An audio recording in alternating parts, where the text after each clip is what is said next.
how does the law of attraction work? The universe should respond your way. You can determine your destiny, that's what being human means. If you transcend the limitations of your own logical mind, what is there is here, what is here is there. So my question is, if someone is sending out, okay, you want your life to be a certain way, you send out positive signals, which is great, but… To whom? To the universe, to the universe. Which direction? Up or down? That's what I'm asking, how does the law of attraction work? Does it really work? Law of attraction is something that happens between opposites. Yes.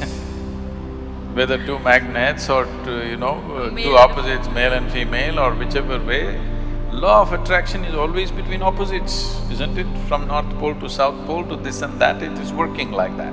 Right. Now you're talking about the universe, so that means you are an alien to this universe? Part of the universe. If it's part of the universe, what is there to be attracted about? Well, why do they say that you can design your own destiny? You can determine your destiny, you should. That's what being human means. Right. See, if you had come here like any other creature on this planet, they have compulsive cycles. They live by that, it's okay for them, because that's all they're capable of. Actually, if you look at your life, you're not doing anything very greatly different from what the other creatures are doing. They are born, you are born, you grow up, they reproduce, you reproduce, they die, you die. Nothing very different, but these same simple things, we can conduct them consciously. That is the significant thing about being human. The moment you conduct it, let's say you conduct your hand consciously, now this hand will do what you want, isn't it? You won't simply sit here and do like this. Now this hand will do what you want. Suppose you conduct your thought consciously, now your thought will do what you want. If your thought was doing what you want, how would you keep yourself blissful or miserable? Blissful. Blissful. Yeah. If you're blissful, would you go in search of happiness? So these things that people think are the greatest things in their life, to be peaceful, joyful, nonsense, wouldn't mean a thing to you, because you're blissful. But you can't say that to them, they'll feel insulted. You have to… Have to relate with you. But essentially, if your thought and emotion was taking instructions from you would keep yourself in the highest level of pleasantness, whatever that is, isn't it? Correct. Yes. If that happened, your entire life process will come to an ease, total ease. Right now, this is because you're a crouching tiger.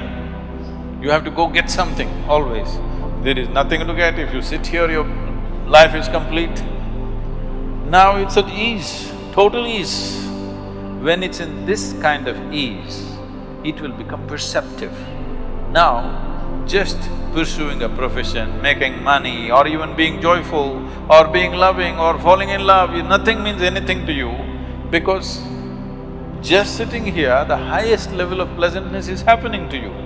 So what would you do with that life? Naturally, you would explore something that is not in your perception right now. This is how spiritual process begins. This is how you take charge of your life. Now you wish for something, it happened. I want you to know this, for most people, at least 50% of what they wish happens. It is just that they are focusing on a few things that did not happen.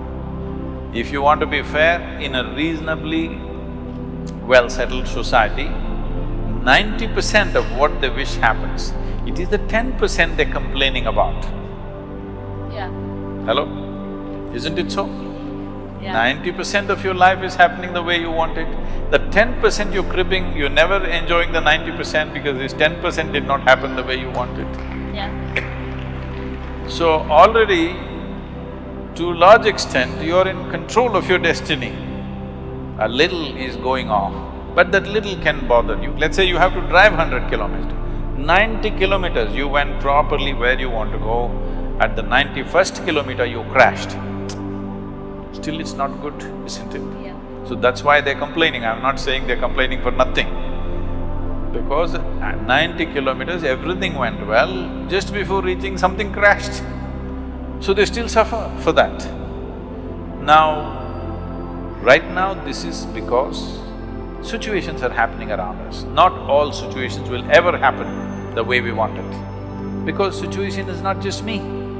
Situation is so many people involved, so many forces involved. All of them need not happen my way. But if I'm happening my way, I'm blissful, okay? Whether the golf ball flies straight or goes into the mountains, I'm still blissful. As long as you're playing golf. Even if I'm not playing. Right. So now coming to this, now as long as things happen your way and you're on your own path and you're blissful and positive. No. I'm not saying as long as things happen your way, you will be blissful. If you're blissful, things will it happen. doesn't matter which way it happens. Right. Whichever way it happens, you're blissful. Right. See, this is essentially, the world has put cart before the horse. You tell me, it is easier to take charge of yourself or it's easier to take charge of all these people? It's tougher to take charge of yourself, Oh, you can take charge of these people, try. Why I'm saying that is because people don't realize that they need to take charge of themselves and are out there to take charge of societies and communities and people and trying to change No, others. right now, you're sitting here. To myself. Is it easier to take charge of yourself or take charge of all these people? Myself. Yourself. You must first do that now. What is simple and easy? If you take charge of yourself, let us see how much we can get cooperation from these people. Now, when you say you're in pursuit of happiness, what this means is, you want all of them to function the way you want. Now, when we say, if this happens, I will be happy, if that happens, I will be happy, what it means is, the world should function, the universe should respond your way. That's not what I'm saying.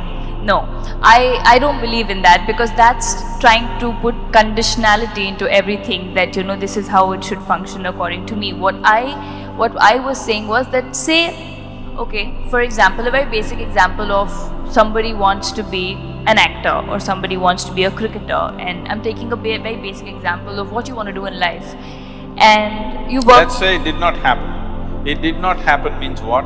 People did not like your acting, or the selectors did not like your cricket, something happened. Right. So what you want did not happen. Can you still sit here blissfully? That's a question. Not a lot of people. That is why I'm saying, what you're trying to do is, when you say everybody should like what I'm doing, in some way you have to take charge of their minds, that's what you're doing.